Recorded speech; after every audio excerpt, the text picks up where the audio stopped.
বিসমিল্লাহির রহমানির রহিম। আসসালামু আলাইকুম ভিউয়ার্স, আশা করছি যে যেখানে আছেন ভালো আছেন, সুস্থ আছেন। Welcome to my channel chef Sharmin.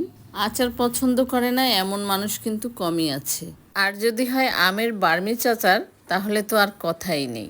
টক ঝাল মিষ্টি বার্মিজ আচার তৈরি করে ফেললাম কোনো রকম ঝামেলা ছাড়া, এবং সিরকাও দেইনি, রোদেও শুকাতে হবে না।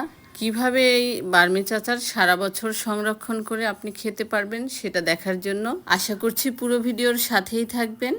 তো আমের বার্মিজ আচারের জন্য এখানে আম নিয়েছি 3 কেজি। আর আমগুলো কাটার আগেই কিন্তু আম ধুয়ে নিতে হবে।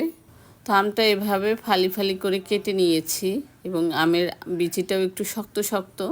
আমের বিচিটা একটু শক্ত হলে বার্মিজ আচারটা তৈরি করতে সুবিধা হয়। তো প্রথমে আমের ফালিগুলোকে চিনি দিয়ে মেখে নিচ্ছি। তো এখানে 1 কেজি চিনি দিয়েছি এবং লবণ দিয়েছি 2 টেবিল চামচ পরিমাণ। এখন ভালো করে মিক্সড করে রেখে দিব 1 ঘন্টার মতো।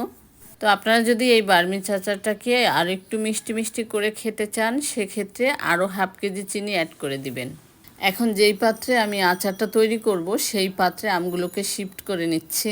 তো 1 ঘন্টা পরে চিনিগুলো মেল্ট হয়ে একেবারে পানি বের হয়ে গিয়েছে। এখন চুলাটা জ্বালিয়ে দিচ্ছি এবং দিয়ে দিচ্ছি 2 টুকরা দারচিনি, এবং লাল মরিচ গুঁড়া দিয়ে দিচ্ছি 1 চা চামচ পরিমাণ। এই লাল মরিচ গুঁড়াটা দিলে সুন্দর একটা কালার চলে আসে। এখন সব কিছু ভালো করে নেড়ে মিক্সড করে দিচ্ছি। এখন ঢেকে দিব একেবারে ভালো করে ফুটে ওঠা পর্যন্ত। তো চুলার আঁচটা কিন্তু মাঝারি থাকবে। তো এভাবে ফুটে উঠতে পুরো 3 মিনিট লেগেছে। তো 3 মিনিট পরে আমি ঢাকনাটা তুলে ভালো করে নেড়ে দিচ্ছি। খুবই আলতো হাতে নাড়তে হবে। তো আমি মাঝে মাঝে আবার একটু কড়াইটা ধরে এভাবে নেড়ে দিচ্ছি, নিচ থেকে পুড়ে যেন না লাগে সেজন্য। কারণ যে কোনো কিছুই পুড়ে লাগলে তখন কিন্তু টেস্টই নষ্ট হয়ে যায়। আল্লাহ কত নিয়ামত আমাদের জন্য রেখেছেন, আর আমরাও সেই নিয়ামতকে কত সুন্দরভাবে গ্রহণ করছি।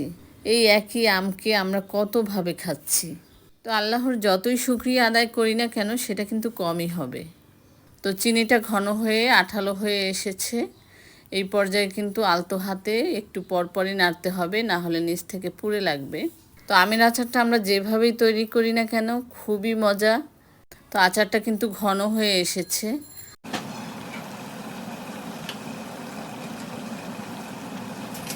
যেহেতু আমের আরও অনেক আচার বানাবো, সেজন্যই আমি 5 ফোড়নটাই একসাথে ভেজে গুঁড়া করে তারপরে বয়ম ভরে রেখেছি।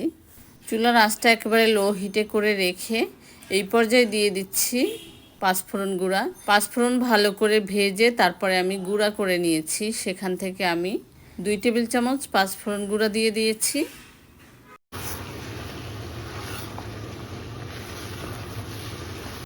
এখন আচারের সাথে ভালো করে মিক্সড করে দিয়ে একেবারে শেষ পর্যায়ে দিয়ে দিচ্ছি চিলি ফ্লেক্স। তো শুকনো মরিচ ভেজে আমি গুঁড়ো করে রেখেছিলাম। এখন চুলাটা বন্ধ করে শুকনো মরিচ ভাজা দিয়ে দিচ্ছি। শুকনো মরিচ ভাজাটা এভাবে দিলে আচারের টেস্টটা কিন্তু দ্বিগুণ বেড়ে যায়। ঝালটা আপনারা আপনাদের প্রয়োজন মতো দিয়ে নেবেন। টক ঝাল মিষ্টি এটা যার যার একেবারে নিজস্ব পছন্দ অনুযায়ী আচারটা তৈরি করে নেবেন। আমি যেহেতু একটু টক মিষ্টি করতে চাচ্ছি, সেজন্য টক টক করেছি। একটু মিষ্টিও আছে, আবার ঝালটাও বেশি। তো ঝটপট তৈরি হয়ে গেল খুবই সহজে আমের বার্মিজ আচার। আপনারা বাসায় অবশ্যই ট্রাই করবেন এবং কমেন্টে জানাবেন কেমন হলো খেতে, এবং ভিডিওতে একটি লাইক দিয়ে আমার পাশে থাকবেন, এবং যদি সময় সুযোগ হয় তাহলে ভিডিওটি শেয়ার করে দিবেন ফ্রেন্ডস ও ফ্যামিলির সাথে। আচার কিন্তু অলরেডি অর্ধেকটা খাওয়া হয়ে গিয়েছে, আর বাকি অর্ধেকটা আমি ঠান্ডা করে এভাবে কাচের জারে ভরে রাখছি।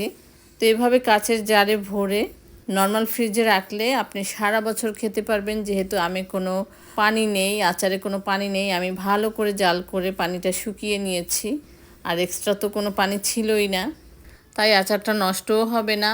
আর আমি কিন্তু আচারে কোনো সিরকাও ইউজ করিনি, এভাবে নর্মাল ফ্রিজে রেখে দেব এবং সারা বছর এটাকে সংরক্ষণ করে খাবো। তারপরও যদি আপনাদের কাছে সন্দেহ মনে হয় যে আচারটা নষ্ট হয়ে যেতে পারে, সেক্ষেত্রে আপনারা একটি এয়ারটাইট বক্স করে ডিপ ফ্রিজে রাখতে পারেন, এবং যখন প্রয়োজন হবে তখন বের করে খেয়ে নেবেন। আর যেই পাত্রেই আচারটা রাখেন না কেন, পাত্রটা অবশ্যই ভালো করে ভিতরে শুকিয়ে তারপর আচার রাখতে হবে। আজ এ পর্যন্তই বিদায় নিচ্ছি। সকলে ভালো থাকবেন, সুস্থ থাকবেন। আল্লাহ হাফেজ।